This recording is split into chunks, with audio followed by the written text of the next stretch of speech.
Acabamos de escuchar la maravillosa Mercedes Sosa interpretando su gran canción Vengo a ofrecer mi corazón. Y aquí estamos en esta nueva edición de nuestro programa Plumas al Viento de los escritores y escritoras de PEN Chile. Todo ello gracias a la gentileza de Universal Home, la radio que nos apasiona, orgullosamente cultural. El programa de hoy, por motivo de fuerza mayor, durará algo menos de las 2 horas habituales que ocupamos todos los miércoles en este espacio de Plumas al Viento. Y hoy queremos hablar de uno de los más grandes poetas de toda la historia de la poesía chilena, Pablo de Roca. A los 28 años de edad publicó un libro que se titula Los Gemidos, y allí aparece una sección que se llama Balada de Pablo de Roca, en la que el poeta se refiere a su propia poesía. Sirve mucho ese poema para ir conociendo poco a poco al poeta. Leeré un extracto de la balada de Pablo de Roca que dice lo siguiente. Los cantos de mi lengua tienen ojos y pies, músculos, alma, sensaciones, grandiosidad de héroes y pequeñas costumbres modestas, simplísimas, mínimas, simplísimas de recién nacidos, aúllan y hacen congojas enormes, enormemente enormes, sonríen, lloran, sonríen, escupen al cielo infame o echan serpientes por la boca.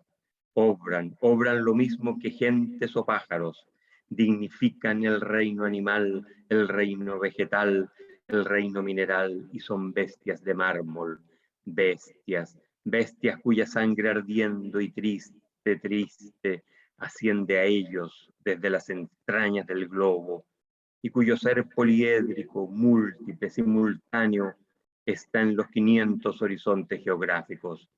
Florecen gozosos, redondos, sonoros en octubre, dan frutos rurales a fines de agosto, maduran todo el año y desde nunca.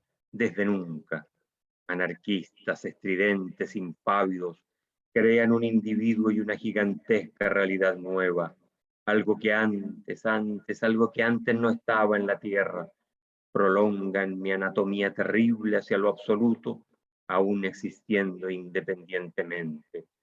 Tocad su cuerpo y os ensangrentaréis los dedos miserables. Dicho esto, les cuento que junto a mí, como todos los miércoles, está el poeta José Luis Acevedo de Penchile, con quien compartimos las labores de conducción de este programa Plumas al Viento. A ti la palabra, José Luis. Gracias, Germán. Amigas y amigos de Universal Home, amigas y amigos de PEN Chile, PEN Internacional, muy buenas tardes, buenas noches o buenos días, según sea. Y bienvenidos nuevamente a esta red invisible, la red de la palabra, la red de la poesía, de la literatura, del arte.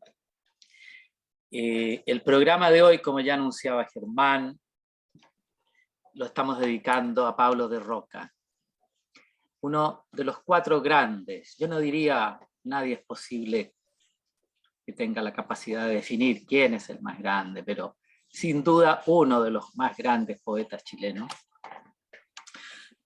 junto con Huidobro, Neruda, Gabriela Mistral.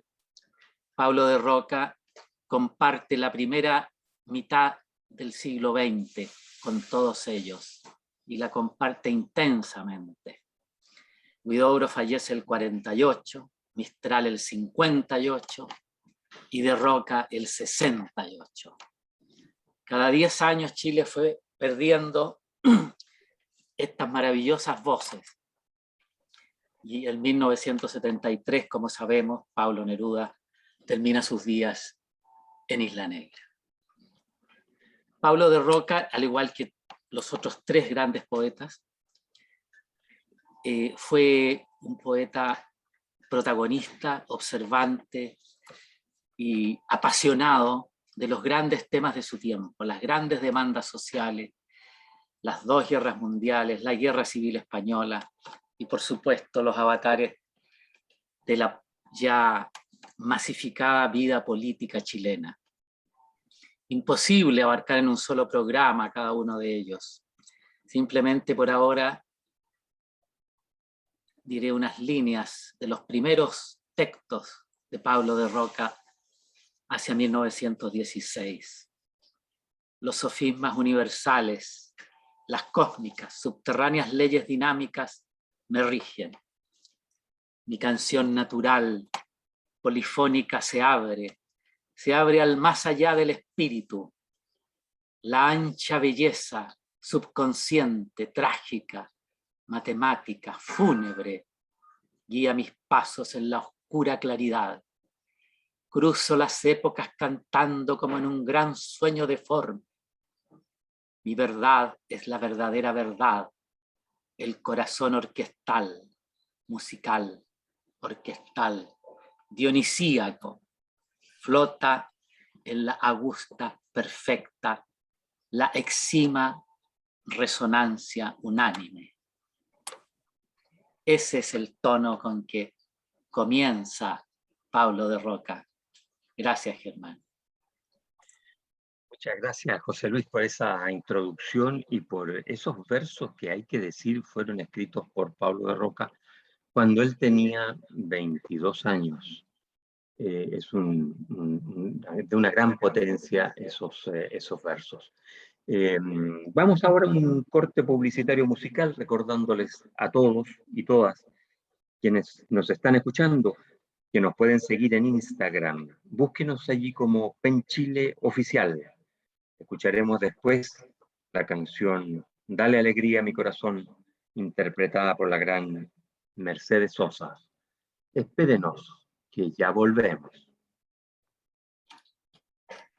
Aquí estamos de vuelta, estimados auditores de América, Europa, el norte de África, Oceanía. Qué maravilla poder llegar a ustedes todas las semanas con la voz de un poeta chileno, americano, latinoamericano de esta zona de Occidente. Hoy día, Pablo de Roca. Pablo de Roca nace en la zona del Maule, de origen maulino, en la ciudad de Bichuquén, a las orillas del río Mataquito, hijo de José Ignacio Díaz y Laura Loyola. De origen campesino, desde pequeño acompañaba a su padre en los trabajos agrícolas, administrando estancias, o en los límites con Argentina en la cordillera de los Andes, como funcionario de aduana. También vivió su infancia en la hacienda Pocoa de Corinto, administrada en la misma zona, y acompañó siempre a su padre desde muy pequeño en las andanzas cordilleranas. Sus primeras letras las hizo en la escuela pública de Talca, y más tarde en el Seminario Conciliar San Pelayo, de donde fue expulsado tempranamente por leer y difundir libros blasfemos, como se le imputó, porque llevaba a Voltaire y a otros autores que eran transgresores para aquellas épocas y lugares provincianos. En ese periodo se inicia en la poesía bajo el seudónimo de Job Díaz y luego del amigo de Piedra, el amigo Piedra. Y esta expulsión de San Pelayo lo lleva a Santiago en 1911, y donde cursa el sexto humanidad, es decir, el último, da su bachillerato, se matricula en la universidad y finalmente abandona los estudios de Derecho y de Ingeniería. Estuvo muy poco tiempo ahí. Fueron tiempos difíciles para él, vivía en una situación familiar y personal difícil, de gran desencanto, lo cual despuntó en él un carácter más bien violento, rebelde. Escribió también en esa época para periódicos como La Nación, La Mañana, publica sus primeros poemas en Santiago, en la revista Juventud de la Fecha. Después vuelve a Talca, en el 14 aproximadamente. Y es allí cuando recibe un poemario firmado por Juana Inés de la Cruz, titulado Lo que me dijo el silencio. Pese a que no le gustó mucho el libro, contactó a su autora, Luisa Anabalón Sanderson, el verdadero nombre de la poetisa. Vuelve a Santiago y se enamora de ella, y en 1916 se casan. Posteriormente, Luisa toma el seudónimo de Winnet de Roca, gran amor de su vida y madre de todos sus hijos. Después reside en San Felipe, Concepción, donde funda la revista Tínamo, y por supuesto, atento a la vida social y política de la época, colabora con el Frente Popular, que elige presidente a Pedro Aguirre Cerda en el año 38, y se involucra fuertemente en las demandas sociales y políticas de la época. Mientras nacen sus hijos, Carlos, futuro poeta, Lucó, Tomás, Juana, Inés, José, pintor, Pablo, Laura y Flor. Hijos que algunos de ellos tuvieron vidas difíciles y trágicos finales. Su última hija es Sandra de Roca, nace el 62 y aún vive en la comuna de La Reina. En el 44, Juan Antonio Ríos lo nombra embajador cultural de Chile en América, y de Roca inicia un extenso viaje por 19 países o más del continente, y durante esta gira asume Gabriel González Videla, quien 2 años más tarde, el 48, promulga la Ley de Defensa de la Democracia, traicionando con ello al Partido Comunista, que entre otros partidos lo habían llevado al poder. Comienza entonces un periodo de represión contra el Partido Comunista, en el que de Roca también militaba. Regresa en el 49 a Chile con su esposa enferma de cáncer. Winnet fallece 2 años más tarde, que es un hecho trágico que marca fuertemente el resto de sus días. Recibe el Premio Nacional de Literatura en 1965. El 19 de octubre del 66 es nombrado Hijo Ilustre de Licantén, aquella ciudad que lo vio nacer junto al río Mataquito, y ese año se publica también su último libro en vida, Mundo a Mundo, Francia. Finalmente, el 10 de septiembre del 68, a los 73 años de edad, Pablo de Roca pone fin a sus días con un balazo en la boca. Siguiendo el trágico destino de también su hijo Carlos, que había fallecido en similar circunstancias 6 años antes, al igual que su amigo Joaquín Edwards Bello, que había terminado con su vida ese mismo año. En fin, esta es una vida muy intensa, también trágica, de un poeta, autor de producciones bien contestatarias y polémicas que emergen en Latinoamérica a mediados del siglo XX. La obra de Pablo de Roca es muy fiel a su personalidad, a su visión de mundo, siempre abierta a recibir los elementos de la modernidad, los desafíos de su tiempo, las vanguardias en las que vivió también, pero al mismo tiempo con un lenguaje profundamente chileno, campesino, demostrando siempre su raíz del centro de nuestro país, de la zona más tradicional quizás en el mundo agrícola, con sus costumbres, con sus paisajes, y ahí vive él una contradicción también, porque desde temprana edad él fue contestatario contra el sistema en el cual nació. En general se distingue en su obra 3 grandes épocas. La primera, que va de 1916 hasta 1929 más o menos, la época más joven, caracterizada por un romanticismo, una perspectiva más bien anarquista, y entrelazada con elementos bíblicos, religiosos, trascendentes, un poco como el texto que leíamos al comienzo. Publica la revista Numen en esa época, la dirige, publicó Claridad, el folletín, su obra El folletín del diablo, en esa revista Claridad. Autoeditó su libro Los gemidos, del cual ya nos leyó un trozo Germán, y se entusiasma con el modernismo y el mundo novismo imperante. De esta época también es Satanás, Suramérica, Heroísmo sin alegría. Y posteriormente hay otra época ya que es su trabajo del 1930, 1950, donde hay un protagonismo político a través de textos que buscan dialéctica entre lo individual, lo social como Canto de trinchera, Imprecación a la bestia fascista, del año 37, Cinco cantos rojos, Morfología del espanto, Carta Magna de América. En estos años, De Roca funda su propia revista, Multitud, Revista del Pueblo y la Alta Cultura, que más tarde se convierte también en editorial. Y las últimas dos décadas, tal vez la última época más trágica de Pablo de Roca, está su escritura impregnada del ímpetu revolucionario, la propuesta social y el amor desgarrado por la muerte de su mujer a principios de los 50.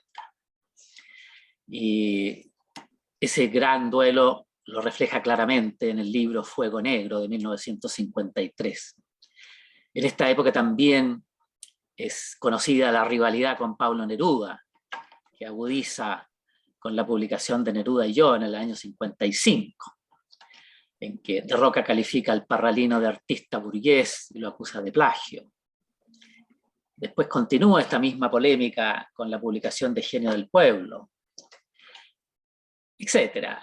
Y mantienen, digamos, esta controversia pública varios años.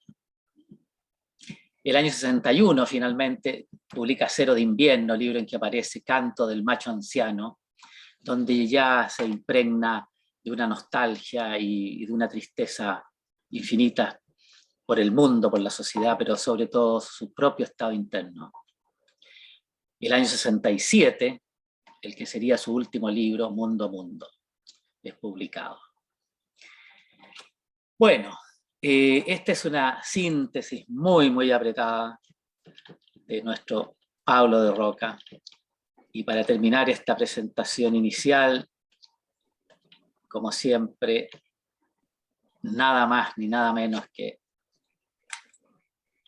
la voz misma del poeta en estos poemas dedicados a nuestra gastronomía nacional.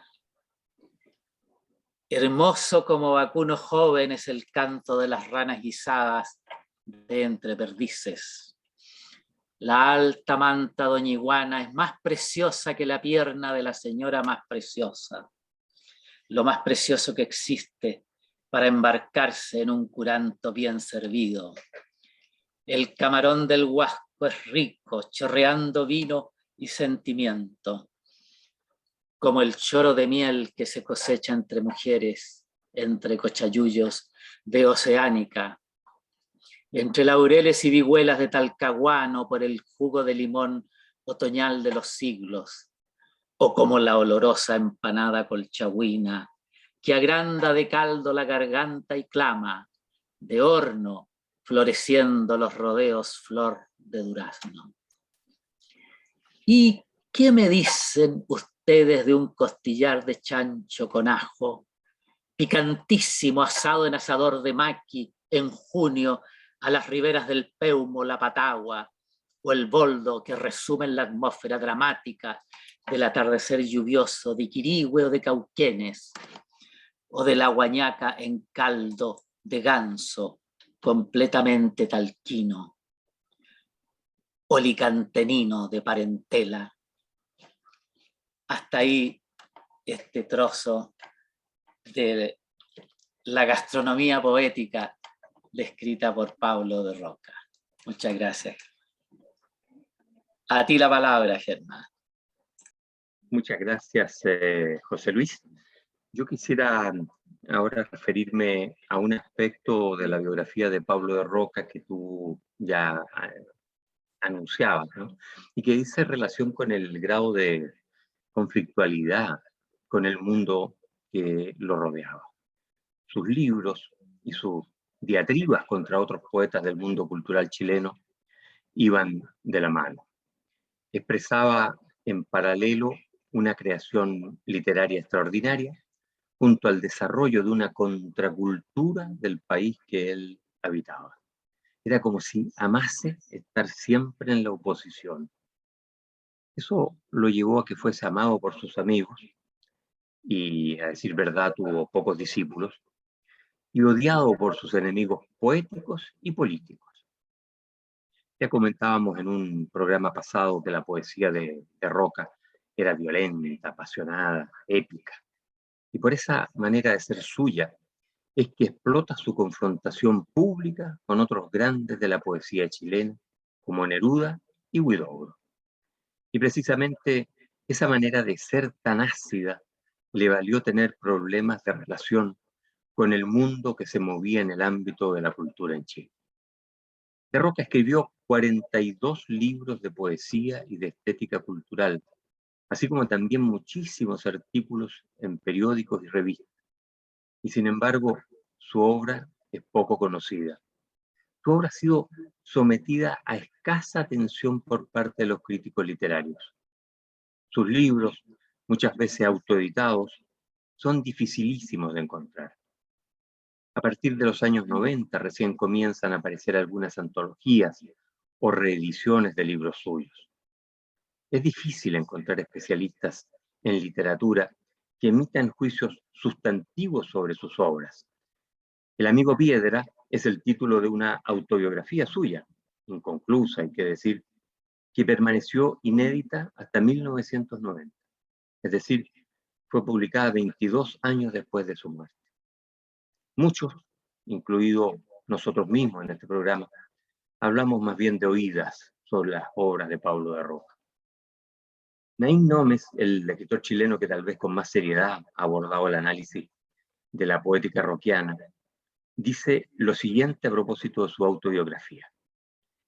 Esta autobiografía es también un libro de poesía, una obra política, un ensayo, una diatriba contra sus enemigos y una defensa de sus amigos, un cuadro de costumbres y una crítica demoledora de una época que fue implacable con su poesía y su intento de vivir con el acelerador a fondo. En ella el poeta se retrata con toda su furia y su candor, y por ello es que su patéticamente heroica manera de entregarse a su tiempo, a su familia y sus sueños de redención humana, hacen de estas palabras un documento de intensidad vital, imprescindible en la historia de la literatura chilena. Hasta ahí las palabras de Nómez. Toda la obra suya, la de Roca, expresa una confrontación dialéctica, ¿cierto?, entre un yo que busca su destino y el mundo caótico que el poeta quiere ordenar y convertir en paraíso. Lo suyo es caminar siempre hacia la utopía, hacia lo inalcanzable. Quiero detenerme un poco en su confrontación con Neruda y Vicente Huidobro, que lo refleja de cuerpo entero. Está esta historia muy bien reflejada en un estupendo libro escrito por la periodista Farideh Serán que se llama La guerrilla literaria Huidobro de Roca Neruda. Es la confrontación entre tres genios de la literatura mundial. Sus orígenes datan de 1933, cuando comienzan a darse cañonazos entre ellos por motivos estéticos, políticos y de personalidad. Los tres tenían un ego más grande que los cuerpos que los contenían. Los tres tenían un verbo incendiario que, hecho voz a verso, arrasó con las normas de la estética y de la civilidad en las relaciones humanas. Los tres pertenecieron al Partido Comunista en un momento, pero tomaron posiciones distintas. Huidobro miraba más de lejos. Neruda militaba en la oficialidad prosoviética y de Roca terminó sus años en la órbita de los comunistas chinos. Era ese el mejor caldo de cultivo para que aparecieran las iras y los celos. Los tres eran pasto seco en medio del incendio. Los más memorables enfrentamientos de tinta que tuvieron estos poetas se plasmaron en artículos aparecidos entre 1933 y 1935 en periódicos, particularmente uno llamado La Opinión, en el cual trabajaba de Roca. El 6 de diciembre de 1934, lo mencionaba también José Luis, de Roca acusa a Neruda de plagiario del poeta indio Tagore. El poema 16 del libro 20 poemas de amor y una canción desesperada sería un plagio del jardinero de Tagore, lo cual, hay que decirlo, no era efectivo, ya que el propio Neruda habló de haber hecho una paráfrasis o traducción no literal del poema de Tagore. Pero la controversia principal aparece en torno a una antología preparada por dos poetas jóvenes en aquella época, Volodya Teitelbaum y Eduardo Anguita, quien después fue Premio Nacional de Literatura en 1988. Esa antología se llamó Antología de Poesía Chilena Nueva. Ambos poetas eran discípulos de Huidobro. La antología incluía solo a 10 poetas y fue publicada en 1935. Huidobro a la cabeza, ocupando casi un tercio del libro, 56 páginas. Luego de Roca, 30 páginas, y después Neruda con 24. Había también otros 5 consagrados: Humberto Díaz Casanueva, Ángel Cruchaga, Rosamel del Valle, Juvencio Valle y Omar Cáceres. Y había 2 novelísimos que se autoincluyeron con prólogos y poemas, los antologadores Anguita y Teitelbaum. De Roca se refiere así a estos antologadores cuando cuenta que se incorporó a dicha antología. Y lo dice así: Eduardo Anguita y Volodya Teitelbaum, 2 adolescentes más o menos pedantes, vienen a verme en verdad como sirvientes e incondicionales de Huidobro, a fin de hacerle con nosotros la antología. Así comienza de Roca. Bueno, la gran ausente era Gabriela Mistral, por considerar que no era innovadora, porque cuando se habla de nueva poesía se estaba hablando de eso, de innovación, no que los poetas fueran nuevos o jóvenes, ¿no? A pesar de que a Gabriela Mistral sí le había recomendado Huidobro. Pablo de Roca se da cuenta un poco antes de la aparición del libro que este no incluye a Guainet, su esposa, quien recién había publicado su libro Cantoral, y a otros poetas como Alberto Rojas Jiménez o Guillermo Quiñones, que él había sugerido a los antologadores. Pide que le devuelvan los originales, pero ya es demasiado tarde. El libro se está imprimiendo. Y allí entra de Roca a la guerra. Entre el 10 y el 13 de junio de 1935, en 4 días, publica en su columna en el diario La Opinión estos 4 capítulos, por decirlo de alguna manera, de un artículo titulado Marginal a la antología y no deja títere con cabeza. En el primer párrafo del primer día escribe Roca, y cito: estas antologías nuevas solo sirven para que alguno o algunos jovenzuelos anónimos emerjan a la periferia y se destaquen a costillas de otros para que algún erudito cavernario baile en el alambre, o para que algún mercader más o menos chileno o más o menos roñoso y oscuro especule con los escritores servido por algún ganapán retórico, poético y vil disfrazado de antología. Fin de la cita.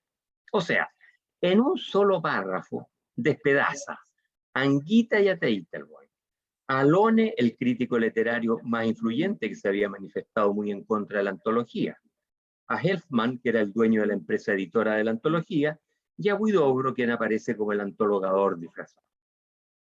El segundo día las emprende contra Huidobro, aunque separando, eso sí, la obra del personaje. Dice que en él coexisten el mago y el artista, lo que expresa el conflicto interior que vive el poeta. En Huidobro dice: agoniza la oligarquía y emerge el pequeño burgués histriónico, diabólico, proletarizándose. En la tercera entrega, los fuegos se centran en Ángel Cruchaga y en Neruda. Sobre el primero, un hombre de alta sociedad y muy católico, dice de Roca: volviendo a Cruchaga, a sus angelitos y a sus virgencitas, y esa gelatina rubia y celeste a la vez, es menester que deploremos el material de santería de milenario y la técnica modernista que aplacan al buen poeta. Luego continúa diciendo sobre Neruda: es el poeta de lo turbio y lo pegajoso, y lo vago y lo agonizante del ser. El poeta de la decadencia burguesa, el poeta de los fermentos y los estercoleros del espíritu y la literatura, en donde reside un clima de glucosa, tibio, venenoso, neutro, de estufa y un olor a clínica psicológica. Es un escritor que vale bastante, ubicado entre las cacatúas indolatinas e hispánicas, pero él se ha sobreestimado con relación a la burguesía, utilizando todas las formas penosas del oportunismo arribista, figura de pantano del alma, letrina de la burguesía. Esas son las delicadas palabras dedicadas a Neruda. Eduardo Anguita lo trata de fifí de la antología, petulante y atrevido. A Volodya Teitelbaum lo alaba de la siguiente manera: sujeto de gran calidad mental y artística, pero que aún no deviene poeta o filósofo dialéctico rotundamente. Estarían por venir las réplicas de Huidobro y Neruda. Mario Ferrero, amigo de Roca, se refiere a su personalidad recordándolo de la siguiente manera. Dice: si a Pablo de Roca lo picaba una pulga, lo primero que hacía era montar un cañón Berta y disparaba. Dejaba un tremendo boquete, pero la pulga seguía viviendo y lo picaba en otro costado. Fin de la cita. Bueno, el tiempo no nos da para referirnos a las dúplicas y réplicas que vinieron, de manera que cerraré mi intervención en esta parte leyendo un extracto del poema en prosa Matemática del Espíritu, que aparece en el libro Jesucristo, publicado en 1933, y que refleja muy bien el estilo del poeta. Roca, un agnóstico completo, escribe sobre Jesucristo como si de Lenin se tratara. Y dice así en una parte este poema: desgarrada sombra proletaria, su actitud empujaba multitudes de muchedumbres contra la propiedad, y la propiedad de la propiedad, y la propiedad de la propiedad de la propiedad, mordiendo el animal de la riqueza, el alacrán de la riqueza, hundida en los corazones podridos. Azotaba al publicano, al hipócrita, al fariseo, amasando con barro sagrado, y una gran lengua eterna como un cogote degollado ladraba y bramaba hacia el imperio enorme, pariendo los cimientos venideros, la profecía infinita de la rebelión, negra, turbia, pujante, torva, arrasada de canciones enlutadas, el latigazo de la justicia definitiva, el puñetazo del herido y del maldito. Era el odio, sí, era el odio que ama llorando, y aquel reempujón que emerge desde la sombra, como una gran patada que engemía. Entonces aullaba la revolución proletaria, y un alarido de mujer caliente debajo de los machos humanos se retorcía en las columnas del cielo, en oleajes viscosos de hiedra de sombra. Clase contra clase. Bueno, esa es la visión que transmite Roca sobre Jesucristo. Vamos ahora a un corte publicitario musical y no se olvide de visitarnos en nuestra página de Facebook, Ben Chile, página oficial. Luego, nuestra amadísima Mercedes Sosa interpretará la canción Cambia, todo cambia. Ya volvemos. Bueno, amigas y amigos, aquí estamos nuevamente de vuelta en esta segunda parte del programa de hoy dedicado a Pablo de Roca. Como ya expresaba Germán, Pablo de Roca, Pablo Neruda y Vicente Huidobro tuvieron, aparte de su vida poética, de su intensa vida existencial, digamos, y social y política en el país de la primera mitad del siglo XX, tienen en común que ellos tres, de distintas formas, se aproximan al acontecer social y político y coinciden en militar en distintos momentos y de distintas maneras en el mismo Partido Comunista, que de alguna forma los interpretaba para canalizar sus inquietudes contra las enormes desigualdades de la primera mitad del siglo XX en nuestro país. En el caso de Pablo de Roca, sus trabajos del periodo 1930-1950 están marcados por un activismo político, buscando una dialéctica entre lo individual y lo social, como Canto de trinchera, ya lo decía antes, Imprecación a la bestia fascista, 5 cantos rojos, Morfología del espanto, del año 42, Arenga sobre el arte, Carta Magna de América, que es un largo decir de la historia de América, de los dolores de la América colonizada, la América conquistada, sometida, etc. Incluye también la epopeya de las bebidas y comidas de Chile. Ninguno de los tres fue, decíamos, y hemos visto acá, ajeno a los grandes desafíos de la historia de nuestro país y del mundo. Como buenos poetas tenían una visión lúcida y más allá de lo habitual, de la realidad en que estaban inmersos. Y naturalmente no podían ser indiferentes a los desafíos y a los grandes requerimientos de su época. Pablo de Roca, con esa intensidad que selló toda su vida, con esa especie de fuego negro del que él habla en uno de sus libros y poemas, incendiaba las páginas, incendiaba los círculos en que participaba con su verbo lleno de pasión, de intensidad, y también con una enorme maestría en el manejo de los símbolos, de las metáforas y de la historia de la humanidad también. Y al mismo tiempo podía enraizarse claramente con su origen provinciano, chileno, campesino. Lamentablemente sus últimos años fueron tristes. Terminó muy devastado por la muerte, en primer lugar, de su mujer, Gwyneth Roca, y después por la muerte de su hijo unos años antes de su propio suicidio. Pero su poética reivindicacionista en lo social, en lo político, y que denuncia claramente las injusticias desde una trinchera que él se reconocía como marxista, en una extraña mezcla con la fe cristiana y con como ya leía ese texto sobre Jesús, ese poema que leía Germán. Él hace una mezcla y hace su propia lectura y establece una voz propia para denunciar y para proclamar su propia verdad en el tiempo en que vivió. Voy a terminar esta parte leyendo un texto sobre su compromiso social y la denuncia que hace en sus versos sobre el país en que habita. Dice así: indiscutiblemente soy pueblo ardiendo, entraña de roto y de guaso, y la masa humana me duele, me arde, me ruge en la médula envejecida como montura de inquilino del Mataquito.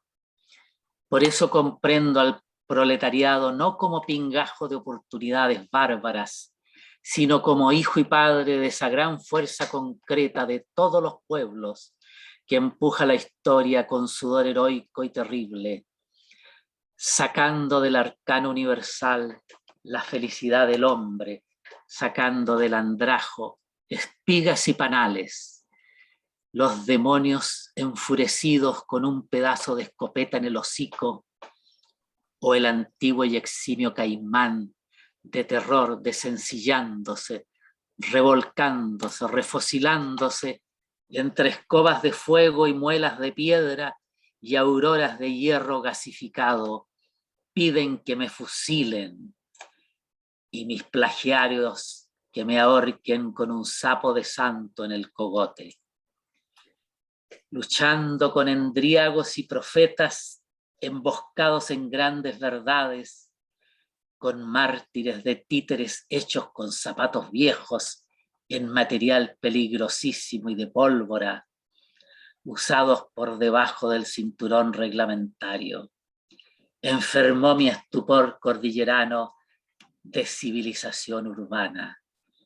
en tristes, terribles sucesos. No siembro trigo como los abuelos, siembro gritos de rebelión en los pueblos hambrientos. La hospitalidad provincial empina la calabaza y nos emborrachamos como dioses que devienen pobres, se convierten en atardeceres públicos y echan la pena afuera. Gracias, amigas y amigos. Eso ha sido por mi parte. Intentar transmitir algo del alma y de la voz de Pablo de Roca, nuestro intenso poeta chileno. Muchas gracias. A ti la palabra, Germán. Muchas gracias, José Luis.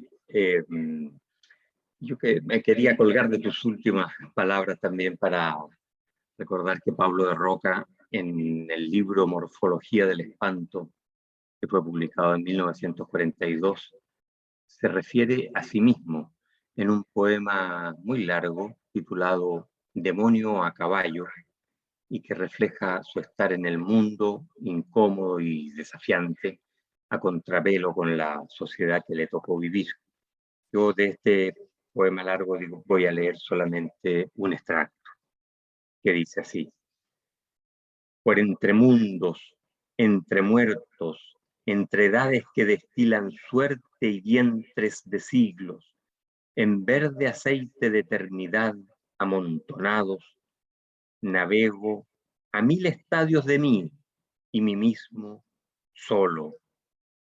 No entiendo cómo soy, ni en dónde soy, ni cuándo soy, ni soy, o yo soy otro, distinto, universal, acumulado, absorto con 1000 águilas. Abajo, un mar vestido de culebra mordiendo un crucifijo incendiado, un dios de épocas y piedra. Medio a medio un tubo de llanto, de luto de atardecer, y encima una gran estampa de caballero degollado, sobre la cual aúlla un discurso con chaleco de temporal, echando los 7 relámpagos reglamentarios por adelantado. ¿Qué significa escribir lo que significa escribir? Si ignoro si estoy muerto o estoy muerto, o soy un antiguo muerto vendido como esclavo a una antigua reina de cera. No empuño mi cabeza y se la arrojo a los leones. ¿A cuál persona me refiero cuando afirmo que la inmortalidad me rasguña las entrañas con un rifle quebrado? No me parezco, soy un campo de batalla, un antiguo edificio amarillo construido en los desiertos de Abraham, un potro de oro, un soldado enormemente romano, gritando adentro del traje de acero con un gran gusano de fuego en toda la boca, y a quien emerge una humareda roja desde el pelo del pecho, formado de peñascos milenarios y una gran costa drúida.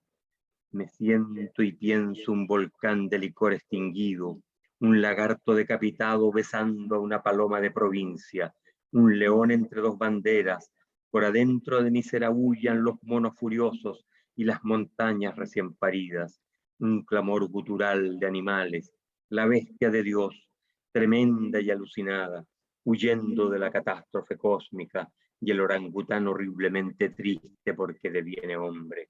Me hundiré con el continente que habito, con mi siglo y con mi pueblo, con la tierra entera y sus planetas, con los ejércitos de los ejércitos rugiendo en el espantoso océano infinito que soy y del cual soy náufrago, sin haber entendido nunca, comprendido nunca por qué se existe, qué existe y qué no se dispersa, derrama, disgrega, qué es lo que constituye el yo tremendo, qué es lo que constituye la diferencia de lo que difiere, la médula del átomo, mi átomo, tu átomo, que son los átomos del muerto y no son el muerto, y lo querrían. ¿Cómo se gasta el tiempo si no es un cuchillo ni un zapato en el cuello de un muerto? ¿Y qué muere cuando muere el hombre y muere en sus pupilas el último atardecer, agonizando con espanto de cataclismo, arrastrando todas las cosas en esa gran caída sin fin? en la cual adentro nos derrumbaríamos. Después sigue largamente este poema. Ya que estamos hablando, y lo introducía muy bien José Luis, sobre el compromiso social en Pablo de Roca, yo quiero decir que precisamente por esa manera de ser suya, a partir de los años 30, en este que llamaba José Luis su segundo período, Pablo de Roca irrumpe con un claro compromiso político que responde a los posicionamientos sociales, tanto nacionales como internacionales de la época, buscando en su poesía una unidad que se constituya entre lo político y lo poético. A este respecto podemos mencionar varias obras suyas de ese periodo. Aquí yo ya mencioné Jesucristo, La Canto de la Trinchera, Oda a la Memoria de Gorki, Cinco Cantos Rojos y otras que ya mencionó José Luis. Todas ellas permiten comprender el nuevo compromiso político marxista del poeta que deviene en una particular concepción estética de esa poesía turbulenta que dictamina la ideología. Así, Nain Nómez nos comenta que, lo cito, de aquí parte su ataque a las instituciones y a los otros escritores, y su desmesurado personalismo de origen anárquico encuentra un nuevo cauce, el del líder político. Fin de la cita. Paulatinamente su poesía comienza a enfocarse en la exaltación de las virtudes de los campesinos, el canto a las figuras revolucionarias y la lucha popular de la clase obrera. En este período, el poeta deja atrás la mera representación agónica de las miserias del pueblo para introducirse en una consciente poesía de protesta y compromiso social en la que expresa fervientemente su posición partidista y al mismo tiempo su interés por las circunstancias políticas nacionales e internacionales de ese tiempo. Un aspecto fundamental que compone la irrupción de la poesía comprometida en Chile es precisamente el quiebre que produce la Guerra Civil Española. La lucha entre la defensa de la democracia y el avance progresivo del fascismo provocó una dualidad de posicionamientos ideológicos que no solo radicó en el conflicto bélico que allí se produjo, sino que también se extrapoló hacia diferentes países extranjeros que siguieron de cerca la lucha del pueblo español. En este contexto, los diferentes campos intelectuales de América Latina tomaron parte del enfrentamiento, aludiendo a la constitución de un sujeto colectivo que se interesa y se posiciona en torno a la discusión que trastoca las nociones de libertad, de pueblo y sociedad. En 1937 se funda en nuestro país la Alianza de Intelectuales de Chile, encabezada por Pablo Neruda, donde trabajaron cerca de 150 escritores, artistas y académicos. Asimismo, en dicho año, también se constituye el primer Congreso de Escritores de Chile. Dicho congreso, dirigido por Manuel Rojas, resuelve manifestar su profunda solidaridad con el pueblo español y su adhesión cordialísima a los miembros del gobierno constitucional encabezado por el presidente Azaña, por intermedio de la Alianza de Intelectuales Antifascistas de España. Esta manifestación se traduce en un sentido homenaje que los escritores chilenos rinden a la memoria del poeta español Federico García Lorca, quien había sido fusilado en 1936. En este contexto nace la publicación de Madre España, trabajo colaborativo de 20 poetas chilenos que expresa un nuevo vínculo directo y transversal entre poesía, política y sociedad en nuestro país. La obra logra reunir incluso a aquellos irreconciliables como Neruda, Huidobro y de Roca, irreconciliables, digo, en el plano literario y político nacional. Dicho lo anterior, resulta importante destacar que la participación de Pablo de Roca en Madre España resulta fundamental, ya que su propuesta estética se distancia del canto poético de admiración y benevolencia para profundizar y exaltar a la imprecación como acto de denuncia contra las vejaciones de la guerra y el dolor agónico del pueblo español. Así, con Imprecación a la bestia fascista, Pablo de Roca logra dar un sello único a la poesía social, aludiendo explícitamente a las barbaridades cometidas por el cuerpo de ejército marroquí, guiado bajo la tutela de las Fuerzas Armadas franquistas durante la Guerra Civil Española. Dice de Roca: asesinos, mercenarios de inocentes, honra y gloria de los hospicios, honra y gloria de los burdeles, honra y gloria de los presidios, explotadores de homosexuales, toda la tierra entera, a heroicas multitudes fragante, va escupiéndoos, desde el vértice de ópalos trágicos de la España incendiada, los niños caídos en el degüello, las niñas caídas en el degüello y los ancianos muertos, las adolescentes violadas y meadas por vosotros, profanándolas, os maldicen desde la muerte, os escupen, apuñaleándoos en el puñal de las últimas lágrimas. Todos los ofendidos y los humillados del tiempo, los campesinos, los proletarios, desde su faena de acero, y el intelectual a la orilla, la esposa embarazada a quien asesinasteis, su león por la espalda.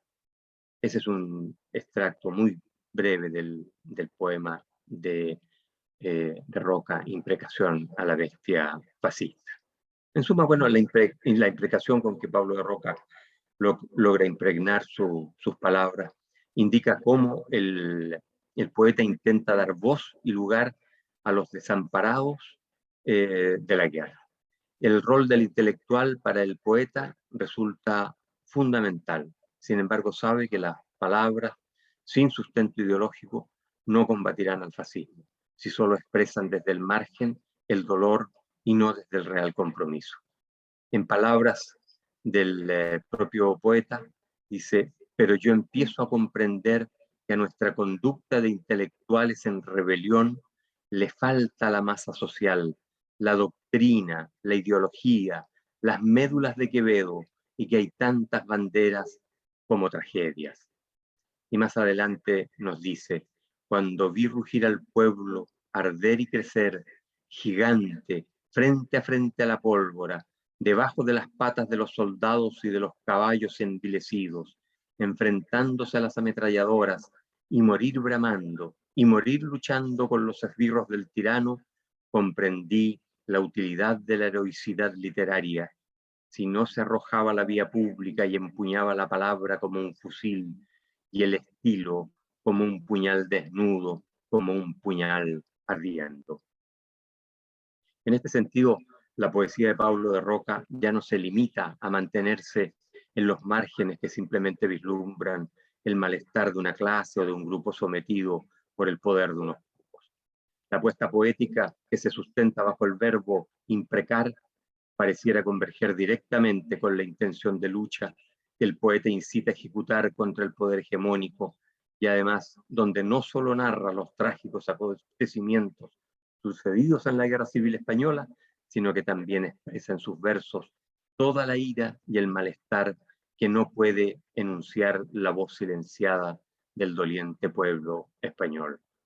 De este modo, y para finalizar, quisiera recordar una de las últimas entrevistas que dio el poeta. Fue al diario La Nación en 1968, en donde manifestó, entre otras cosas, que toda gran obra de arte es lo que ustedes llaman literatura comprometida, porque entraña al hombre integral, con sus pasiones, sus virtudes, sus errores, su doctrina y su ideología, aunque declare que no la tiene. Eso es el texto de esa entrevista. Yo le paso ahora la palabra a José Luis, porque estamos llegando a un término un poco anticipado de nuestro programa esta vez, para que se despida de todas y de todos ustedes. Adelante, José. Gracias, Germán. Muchas gracias. Qué fuertes los textos que nos has transmitido de Pablo de Roca, testimoniando su compromiso tan intenso, ¿no? tan vital, tan visceral con la vida que lo rodeaba, como fue su propia vida también, de intensa, de visceral, de apasionada y de dolorosa también en muchos aspectos. Prueba de ello es la forma en que termina su vida. Pero bueno, más allá de eso, su verbo, su poética, trasciende los tiempos, trasciende los años, y yo creo que permanecerá por muchos, muchos años el eco de su lucidez y de su profundidad, acompañándonos a nosotros en esta América que todavía lucha por emanciparse realmente desde los resabios del colonialismo, de las desigualdades y de los imperios. Así que por eso Pablo de Roca ha venido a cerrar este ciclo de los 4 grandes de la poesía chilena, justamente en un momento en que nuestro país y nuestra América y el mundo, especialmente Occidente, viven en momentos de cambios y de crisis tan profundas. Así que ha sido una voz vigente, importante tenerla presente. Una vez más acá en Universal Home con Plumas al Viento de PEN Chile. Agradezco a todas y a todos quienes nos escuchan en distintas latitudes para poder mantener viva esta red de la palabra con los poetas de nuestro país, de nuestra América y del mundo. Muchas gracias, muy buenos días, buenas tardes o buenas noches para todos. Gracias. A ti la palabra. A ti, José Luis, muchas gracias. Que verdad aquello que tú decías sobre la vigencia de Roca en los momentos que hoy día estamos viviendo. Y es curioso también cómo, de una u otra manera, los 4 grandes tienen una voz vigente en los momentos que está atravesando Chile. Así que muestra todo ello, no solo la grandeza de los 4 poetas, sino el valor inmenso que tiene la poesía. Ya iremos ahora mismo cerrando el programa, pero sin antes recordarles a los auditores que si quieren saber más sobre qué hace PEN Chile, pueden visitarnos en nuestra página web www.penchile.cl. Y vamos ahora a la canción final del programa de Plumas al Viento, que es Gracias a la Vida, composición de otra grandiosa del escenario cultural chileno, Violeta Parra. Vamos con Gracias a la Vida.